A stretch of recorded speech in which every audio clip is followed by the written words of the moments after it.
The Virginia Cable Telecommunications Association and your local cable provider presents Cable Reports.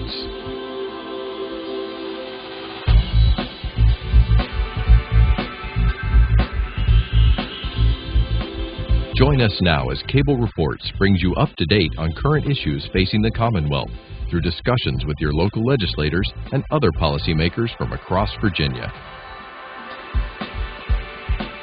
From the General Assembly and the City of Richmond, I'm Woody Evans for Cable Reports and the Virginia Cable Telecommunications Association, connecting Virginians to their government.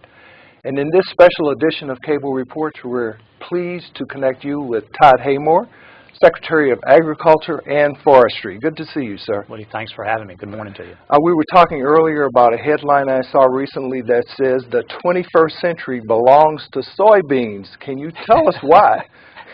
Soybeans have become little nuggets of gold in the global marketplace. That's amazing. They're providing food to not only humans but also to livestock that end up helping to feed the world. And Virginia's been really fortunate over the last 4 years really to become a major exporter and global player in soybean exports into the global marketplace.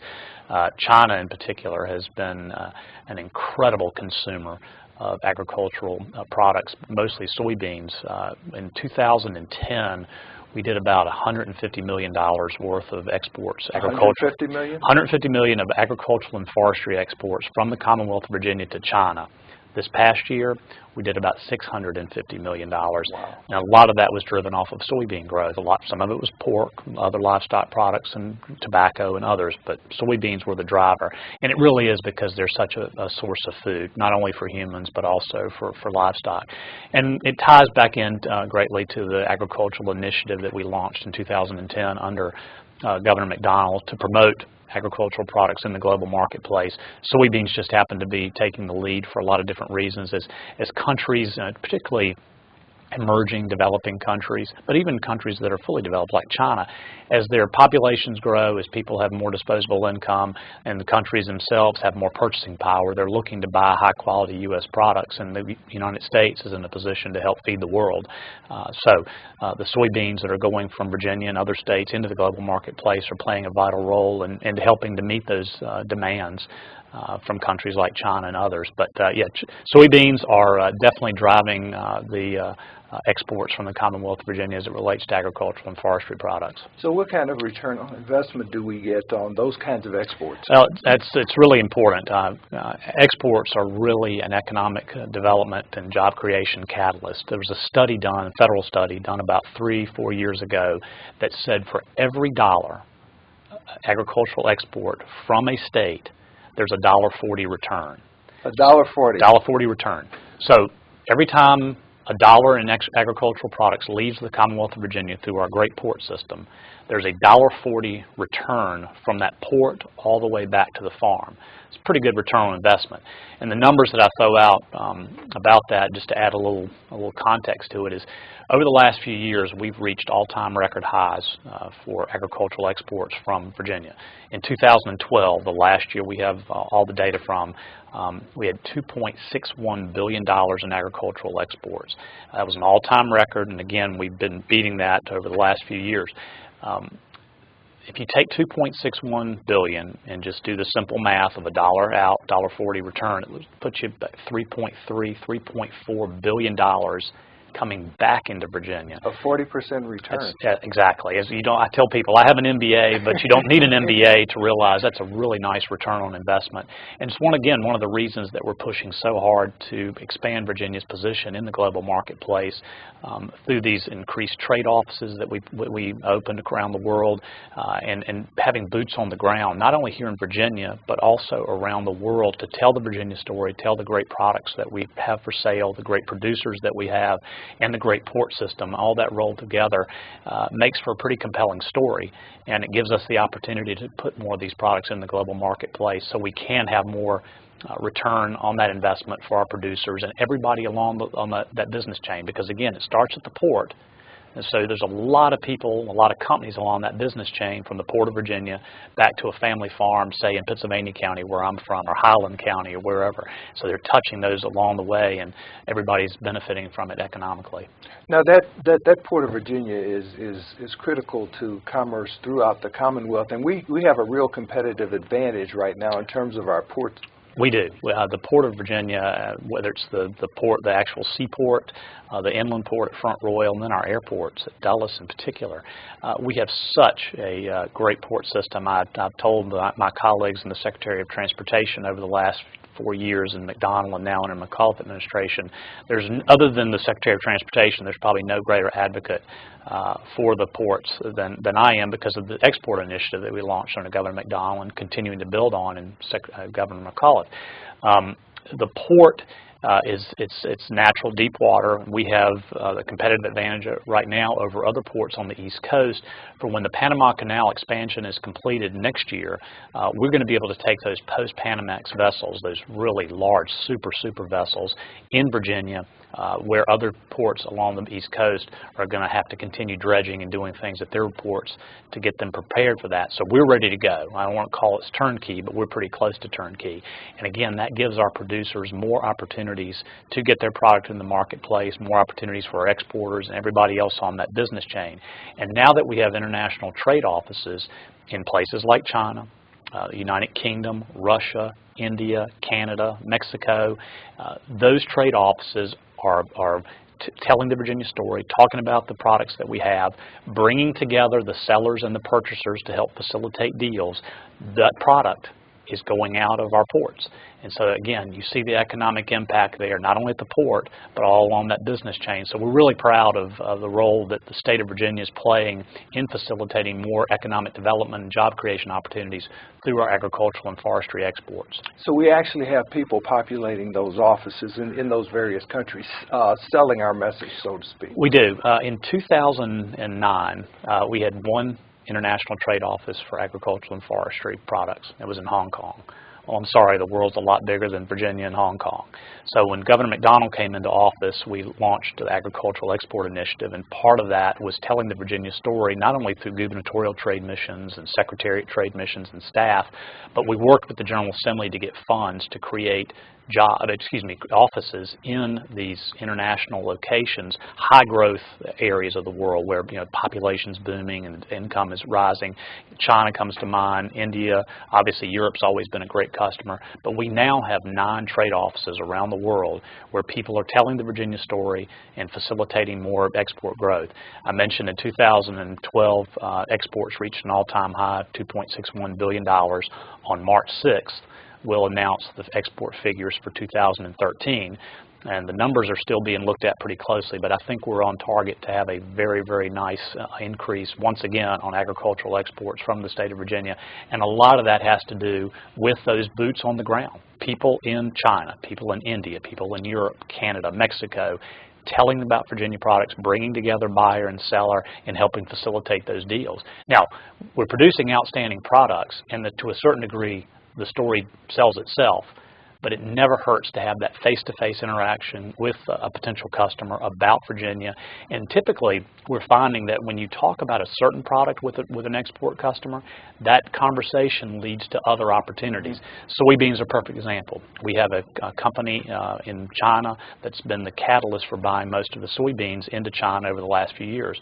Well, now we're talking with them about other agricultural products and non-agricultural products. And all that started off a discussion of soybean exports in 2011. So again, really exciting stuff, and it's providing new opportunities for our growers, new opportunities for our ports, and really providing economic stimulus for the Commonwealth. So soybeans have a ripple effect, so to speak. They do. We're very, every time we go out into the global marketplace to sell a certain product, we do try to incorporate other products into the message to be sure that they know that Virginia has a very diversified portfolio of products. And my grandfather, I was born and raised on my grandfather's tobacco, corn, and soybean farm down in Pennsylvania County. Papa used to say that in Virginia we were producing everything from apples to zucchini. he's not far off. So we tell that message. Not only am I telling it, the governors are telling it, our trade offices are telling it, and you find that you can be talking about a certain product and that will lead in different directions. And I think that you're going to continue as the Virginia story is told further. You'll see more of this diversified portfolio of products exported to countries. And I think China is ripe for everything from apples to zucchini from Virginia. One thing that I'll mention also that we find as a catalyst for expanding discussions of international trade is our wine industry. The wine industry is growing by leaps and bounds. We're getting globally recognized not only for quality but also being a top tourism region. People come to around the world in Virginia to visit our wineries. That industry is a catalyst for buying. We'll find that people will be talking about buying our wine. The next thing you know, they're talking about something else. So it's just a really neat story to tell in agricultural and forestry. And we believe that the growth is unlimited. I mean, we are positioned right here in the Mid-Atlantic with our great ports, our outstanding products to continue selling vast numbers in the global marketplace. Well, this must be a real boon to the economically depressed parts of the state. You mentioned Pennsylvania County. We know Danville and surrounding areas have really suffered during the recession, so this is a growing opportunity for them. It is. Virginia, agriculture and forestry are the largest industries in the state. The UVA Weldon Cooper Center did an economic impact study for us several years ago and showed that agricultural and forestry are really the largest industries in the state. Combined, they represent about $50 billion a year in annual revenue and over 400,000 jobs. So far and away the largest industries in the Commonwealth. Most of the agricultural enterprises and forestry enterprises in the state are in rural counties, so no shock there. So again, with Governor McDonnell making agricultural and forestry part of his economic development agenda, Governor McAuliffe saying he's going to take that and do the same thing and build on it, it really does represent a lot of opportunities for our rural counties. Places where, like I'm from Southside Virginia, Southwest Virginia, the Shenandoah Valley, Southeastern Virginia. I mean, really, even some places in this urban crescent that we know from Northern Virginia, Richmond, and Tidewater, there's major agricultural operations. So the more we tell that story, the more that we not only incentivize and facilitate growth in domestic opportunities, right here on Virginia grounds, but as we tell the story and sell our products in the global marketplace, it is providing more opportunities for our producers. They in turn can take that revenue and plow it back into their operations. They can hire more people, produce more products, and continue moving them into the marketplace, whether it's a farmer's market in downtown Richmond or a port in India and China. You really are talking about new opportunities in that global marketplace for these producers, largely in rural counties. So again, it's I think people for a long time have had a difficulty recognizing that agriculture and forestry are our largest industries. I think they're taken for granted, Woody, to be honest with you. But you think about it, they're fundamental to life. We all have to eat. We all have to have clothes. We all have to have a roof over our head, a bed to sleep in, a desk to sit at, to have a conversation like we're having today, or a chair to sit in. That's agriculture and forestry. And when you think about it that way, you really understand why they are the largest industries in the state and why they are so important to these rural areas, but not only rural areas, but suburban and urban when you think about the important role that agriculture and forestry exports are playing at our ports. So great industries. I've been incredibly honored to represent them and work on their behalf over the last few years under Governor Kane, Governor McDonnell, and now Governor McAuliffe, and looking forward to continuing to build on it to provide more opportunities for the Commonwealth through these two great industries.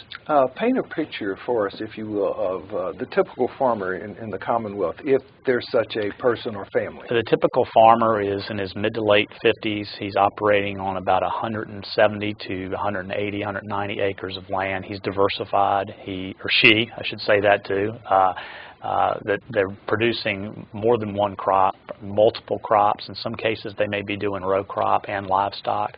It's always diversified. I mean, I grew up, again, I mentioned earlier, Pennsylvania County, grandfather's farm, tobacco, soybeans, corn.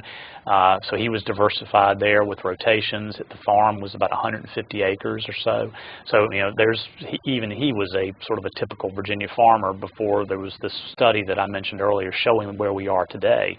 There'll be some new data data that comes out later this year about Virginia and farming that will show the average age. My guess is you're going to see the average age creeping up just a little bit.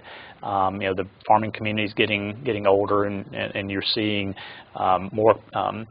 We are losing some farmland, somewhere between 75,000 acres and 100,000 acres a year. But in that consolidation, the farms are getting a little bit larger as other people buy the land and try to keep some of it in farming, and seeing the little expansion there. So that's pretty much the story of the Virginia farmer. It's an interesting story. It's one that I would encourage people to learn a little bit more, know where your food's coming from, know where the fact that we're already dependent on foreign sources for fuel. Do we really want to be dependent on foreign sources for our food? And I think the answer is no, and that's why we need to continue working to support our family farm operations all across the Commonwealth. And of course, our viewers can get a lot of information on the website that appears on the screen. Yep. Between the Department of Agriculture and Consumer Services website and the Office of the Governor's website, there's a lot of information about agriculture and forestry there for viewers to take in and learn more about. And you'll really learn more about how diversified the agricultural economy is in Virginia, and how fortunate we are to have such a diversified sector as agriculture. So how much in acreage do we have in forestry and timber throughout the Commonwealth? It's huge. About 65% of the Commonwealth is covered in timber. So we have, and it's a diversified hardwood, softwood mix. And in forestry, again, you understand why it's one of the top industries in the state. The recession hurt the forestry industry a little bit more than the agricultural industry. I mean, everybody had to continue eating and with agriculture, but with the recession impacting our home purchases, home building, the equipment that goes, the purchase that you make when you build a new home, or you're buying a new home related to cabinetry and other wood products, really hurt the forestry industry. In 2007, the economic impact of forestry in Virginia was about $25 billion a year in annual revenue. Because of the recession and we did the updated impact study for 2011 data, we showed a drop of about 24 to 25 billion down to about 17 to 18 billion. So a huge hit. But Virginia has a very, very healthy wood basket, and I think as the economy continues to slowly creep forward in a positive fashion, we're seeing more and more indicators of economic recovery. You're seeing that in the forestry industry too. More opportunities for the wood products going into the global marketplace, but more uses here in Virginia. So very, very fortunate to have such a strong forestry industry. Again, almost 60 to 70% of the Commonwealth covered and wood. And tell you, when you're flying out of an airport in Virginia, just look out the window and you see a little bit there of why we do have so much coverage, because everywhere you look, you see trees below you, and I think it's pretty neat because that gives opportunity for those landowners to harvest the timber, all the jobs associated with that, and turning that product into a bed frame, a frame for a house, or utilizing wood chips and pellets that are going into the marketplace to provide fuel in Europe and other countries. So it's a neat part of the economy, and one, again, I think people probably just don't think about a lot. So are these forest lands, timberlands owned by private individuals primarily? Yeah, most of them are owned by private individuals, but you have some owned by the state. You have some owned by corporations, but by and large they're owned by folks just like you and me that have land holdings all around the state. And again, those folks are utilizing the timber over a period of time. You're talking about somewhere between 10, 15, 20 years, maybe a little bit more for harvesting rotations, depending on the type of a tree. But most of that is held by private citizens, and again, giving them and the operations in their community, sawmills, loggers, again, a lot of people on that economic chain, a lot of opportunities to benefit when they do harvest, and then the replanting that occurs, the reforestation that occurs once a timber operation has come through. So you see the circle continuing on and on. Very similar to agriculture. It just takes a little bit longer for for the trees to grow than a soybean as we started this discussion. So there's a lot of strategic planning in the operation of timber, no doubt. Has to be. The Department of Forestry, folks there at the Department of Forestry do an outstanding job working with our landowners, the private sector folks, the corporations, to be sure that everybody's being good stewards of the land, that we do have a healthy, sustainable wood basket so that generations in the future can continue to enjoy them, whether they use them for go into a state forest or use them for products that we talked about earlier. So the Department of Forestry has a lot of work that they do on a day-to-day basis out in the communities in which they're serving, working with individuals, working with corporations, and working with themselves and state government, their colleagues in state government, to be sure that we do have healthy state parks, trees in state parks, state forests, etc. So a lot of interesting things going on there as well to make sure we have a healthy, sustainable wood basket in the Commonwealth for generations to come. Well, I want to circle back for a moment because you and I had discussed the potential economic impact in the smaller counties in the state versus the larger counties in the state in terms of their economic viability. And I know there's a program that was established under the McDonald administration that allows for those smaller counties to feel some of the economic impact. Talk to us about that. In the McDonald administration, we created what's known as the Governor's Agricultural and Forestry Industries Fund, AFID for short, AFID for short.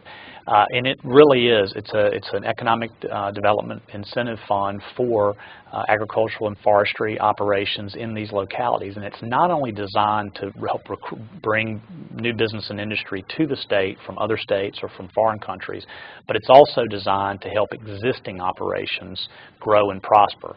So we created that working with the General Assembly back in 2012, and we launched it about 17 or 18 months ago, and the return has just been outstanding. We've had 8 projects so far, economic development projects, where we've had about $100 million in private sector investment back into the state, had 900 jobs created all around the state. And the thing that's most important to me, obviously creating jobs and creating new opportunities in agricultural and forestry are always tantamount, but one thing that I really am proud of, and it's so important, is there's a clause in that fund, the AFID fund, that says that if you're going to utilize this grant, if you're going to be a partner with a locality in which you're investing, and you're going to be a partner with the state, you have to purchase and utilize at least 30% Virginia-grown materials. So, from those 8 projects I mentioned, we far exceeded the 30% threshold. We've had about 70% guaranteed purchases of Virginia-grown products. So again, that gives more opportunities for our growers and producers to have their product being utilized at the local level. So number of jobs being created, the investments, that's tax revenue coming into the localities, but also utilization of Virginia-grown products, giving more opportunities to our growers. So we're really, really excited about it. You see the ripple effect there. And Governor McDonald created the program. Governor McAuliffe has indicated he wants to build on it. In fact, we had a budget amendment in the budget that was released yesterday by the Senate and House that gives the fund more money to help facilitate new economic opportunities. Governor McAuliffe has said he wants to build on that, continue utilizing it to provide more opportunities, particularly in those rural areas where the most of agricultural and forestry operations are. Very, very exciting. And to think that we started that from scratch just a few years ago and already seeing such a positive return on investment is really, really outstanding. There's also one other component I'll mention, and there's a local planning grant opportunity as well. And there's a piece of that fund that's dedicated to localities to help them develop strategic plans, help them do studies to figure out how best to utilize agriculture and forestry operations in their state. Most of our localities, agriculture is right there in the top 1, 2, or 3 of our industries in these counties. So having that planning grant gives the localities the ability to say, okay, we've got this incredible asset in agriculture and forestry. What do we need to do to build on it? And it could be starting from scratch with a strategic plan for the county where they've never had one, or it can say, for instance, the Albemarle County has utilized the the Planning Grant Fund to figure out ways to grow their wine industry. That's just one example, but you know, it's targeted a sector within a county, and we're very pleased with what we've seen so far for the localities utilizing the planning grants too.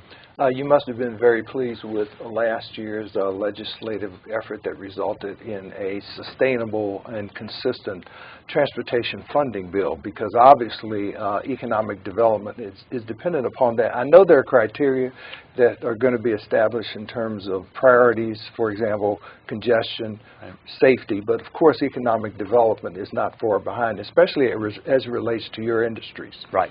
You're absolutely right. We can't get our product to marketplace without a viable, healthy transportation network. And again, I talked earlier about, when I say the global marketplace, I am talking about a farmer's market in a downtown locality or a weekend in some county seat, all the way through to a port in China or India or Europe.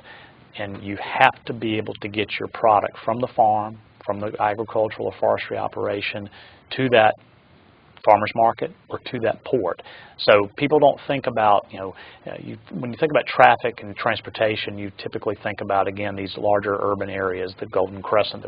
But it's just as important for a farmer or a producer, and again, Southside Virginia, to be sure that as he's moving his product from his farm, he can get there safely. He can move across numerous bridges to another point where that product is then transloaded, maybe value added, packed, and then sent someplace else across a rural network of transportation roads to that port or to someplace else. So yeah, the urban areas get a lot of the attention because of traffic and congestion, but from the economic development standpoint, Woody, you hit the nail on the head. It's incredibly important for our agricultural producers, our forestry operations, to be able to move those products from point A to point B safely and efficiently, and that's where the transportation plan is really, really important. I want to move in our remaining few minutes. We've got about 2.5 minutes left to a topic that will definitely be of interest to our viewers, and that's your responsibility as they go to our grocery stores and to our gasoline stations. Yeah. Talk to us about that. At the Department of Agriculture and Consumer Services, we have the Weights and Measures Program. The Weights and Measures Program oversees our gasoline pumps. They also inspect scales, the deli scales at grocery stores and other markets, and then the scanners when you check out at a grocery store or market, making sure that what you're paying for is what you're getting. The best example I think of brings it home every day is people utilizing gasoline pumps. When you stick that nozzle in and start pushing the buttons to begin fueling your car, look up and you'll see a sticker about the Department of Agriculture and Consumer Services Weights and Measures Division, making sure that whatever octane that you're buying, that's what you're getting. Whatever grade fuel that you're buying, that's what you're getting. Probably more importantly to the consumer than anything else is if you're paying $3 a gallon or hopefully less for fuel, you're getting that return for the money that you're putting in. And then you go inside that grocery store and you think about buying the pound of ham or the cheese or turkey or whatever the product is. Look up at that deli scale and you'll see that sticker. Our inspectors are out every day making sure that those devices are accurate and you're getting what you pay for. And that's, again, just a great example of how diversified this secretariat is, because everybody thinks about agriculture and forestry, food and trees and everything, but then you think about the consumer affairs and consumer services component as well, and making sure that those products in particular, you're getting what you pay for.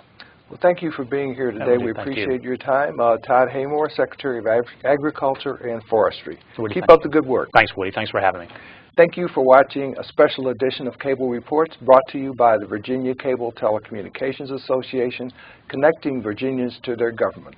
Until next time, I'm Woody Evans. Mm-hmm.